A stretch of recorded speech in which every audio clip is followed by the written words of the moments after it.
اس 1000 سالہ عرصے کے دوران خواہ غوری یہاں پہ حکمران تھے یا خلجی تھے، خاندان غلامہ تھا یا تغرل تھے، لودھی تھے یا مغل تھے، سب نے رواداری کا مظاہرہ کیا، سب نے ہندو اکثریت کے جذبات کو مد نظر رکھا اور احسن طریقے سے حکمرانی کرتے رہے، یہاں تک کہ ہمارے جو مسلمانوں کا جو زوال ہے، اگر اس کو تریہی پس منظر میں دیکھا جائے تو 1703 میں جب اورنگزیب نے اس دنیا سے رخصت ہوئے تو اس دن سے مسلمانوں کا زوال شروع ہوا، اور اس زوال کا جو سلسلہ ہے وہ آج بھی جاری ہے۔ سو یہ بات 2-4 دن کی نہیں ہے، یہ حقیقت 3 صدیوں پہ محیط ہے۔ اس زوال کو روکنے کے لیے جن لوگوں نے مختلف ادوار میں کوشش کی، ان میں نواب سراج الدولہ نے 1757 میں، ٹیپو سلطان نے 1799 میں اس ڈاؤن فال کو روکنے کی کوشش کی، لیکن وہ لوگ ناکام کیوں ہوئے؟ کیونکہ ان کو ایک تو ہندوؤں اور انگریزوں کی دشمنی کا سامنا تھا، لیکن اس کے ساتھ ہی جو اینیمی ود ان، جو مسلمانوں کے اندر دشمن تھے، انہوں نے کلیدی کردار ادا کیا، جس پر ان سب لوگوں کو شکست کا سامنا کرنا پڑا۔ چلتے ہوئے 1857 میں جب جنگ آزادی ناکام ہوئی، انگریز اس ملک کے حکمران ہو گئے، تو مسلمانوں کا جو زوال تھا وہ اپنے عروج پہ تھا۔ اس زوال کو کے سامنے بند باندھنے کے لیے مختلف مسلمان زعماء جنہوں نے کوشش کی، ان میں سید احمد خان، نواب سلیم اللہ خان، نواب وقار الملک، نواب بہادر یار جنگ، اس کے علاوہ علی برادران، قائد اعظم محمد علی جناح، ڈاکٹر علامہ اقبال، اور ان کی طرح کے بے شمار زعماء تھے جنہوں نے مسلمانوں کو ایک پلیٹ فارم پہ اکٹھا کرنے کی کوشش کی، مسلمانوں کو آزادی کا مطلب سمجھایا، اور مسلمانوں کا جو زوال تھا اس کے آگے بند باندھنے کی کوشش کی، اور انہی کی ان کوششوں کے سلسلے میں 1947 کو یہ پیارا وطن پاکستان جو ہے ہمیں نصیب ہوا۔ یاد رکھیے گا، یہ ملک آگ اور خون کی ہولی سے ہو کر جو ہے ہم نے بنایا ہے، اور اس میں لاکھوں مسلمانوں کا 1947 کی ہجرت کے دوران خون بہا، اور اس کے نتیجے میں یہ ملک ملا۔ ہمیں اس آزادی کی قدر کرنی چاہیے تھی جو کہ ہم کامیابی سے کر نہ سکے۔ 47 میں جب ملک آزاد ہو گیا تو ہم نے وہ آزادی کا جو عظیم مقصد تھا اس کو اس طرح اپنے سامنے نہ رکھ سکے جس طرح ہم سے قوم توقع رکھتی تھی۔ اس کا پہلا سبب کیا بنا کہ قائد اعظم محمد علی جناح تقسیم ملک کے 2 سال کے اندر اس دنیا سے رخصت ہو گئے۔ ان کے بعد شہید ملت نے ملک کی باغ ڈور سنبھالی، لیکن وہ بھی 1952 میں راولپنڈی لیاقت باغ میں شہید کر دیے گئے، اور اس کے بعد ملک میں 1956 تک ہم ملک کو آئین نہ دے سکے، اور ملک کو پہلے مارشل لا کا سامنا کرنا پڑا۔ یہ ہماری سیاسی قیادت کی ایک ناکامی تھی کہ ملک مارشل لا کے سلسلے میں چلا گیا۔ چلتے ہوئے 1970 میں الیکشن ہوئے، اور اس الیکشن کے نتیجے میں ملک 2 ٹکڑے ہو گیا۔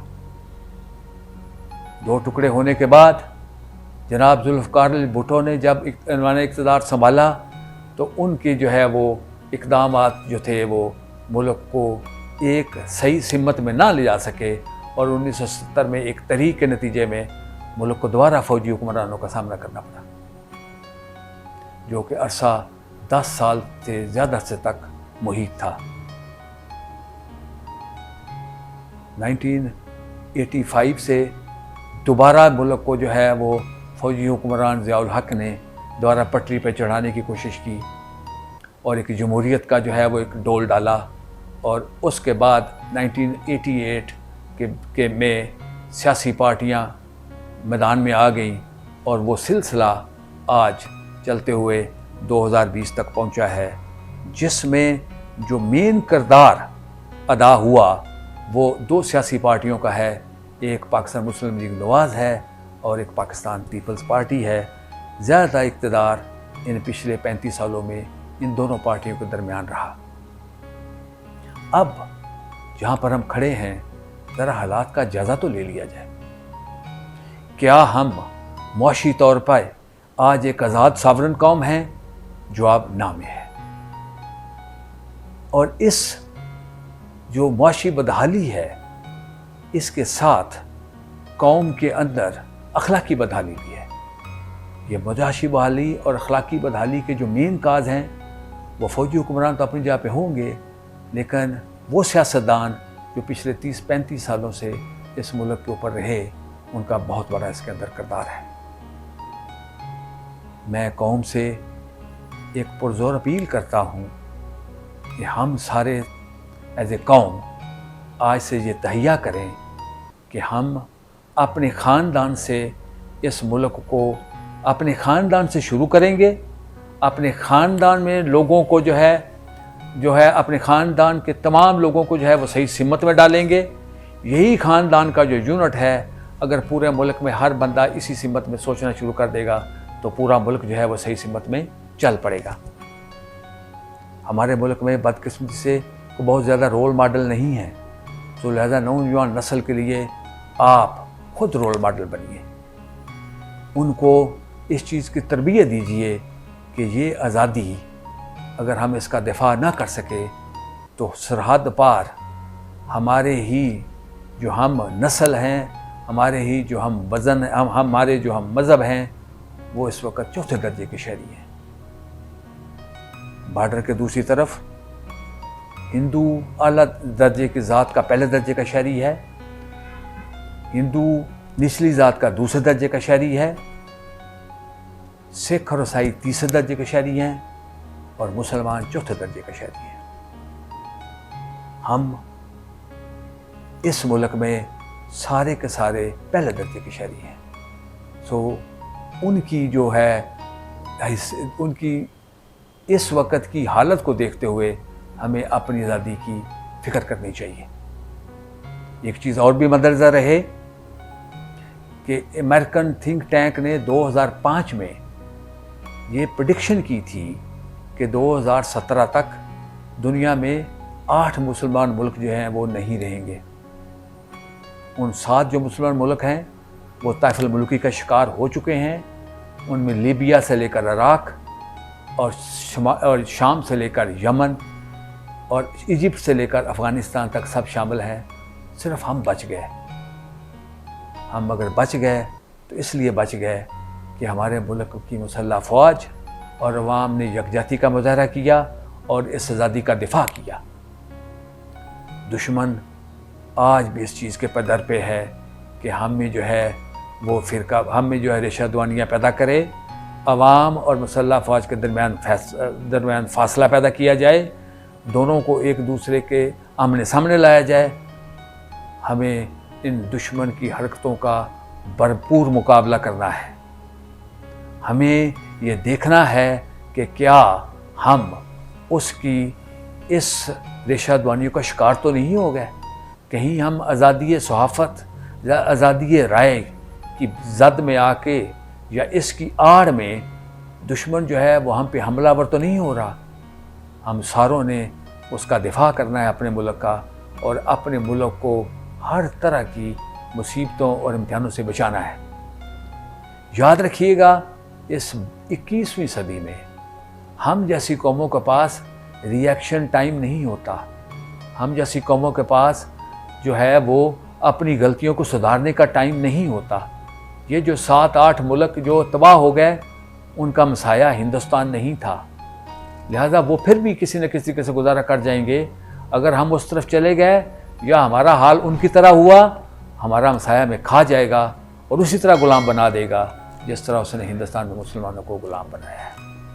میری آپ سب لوگوں سے گزارش ہے کہ اس ملک کی تعمیر و ترقی, اس ملک کی اخلاقی اقدار, اس ملک کا جو خاندانی نظام ہے, اس ملک کی جو پراپرٹی ہے, اس ملک کے جو تمام وسائل ہیں, ان کی آپ سارے مل کر حفاظت کریں. اور ان کی سارے مل کر حفاظت کریں گے جب ہم, تو ملک ترقی کرے گا.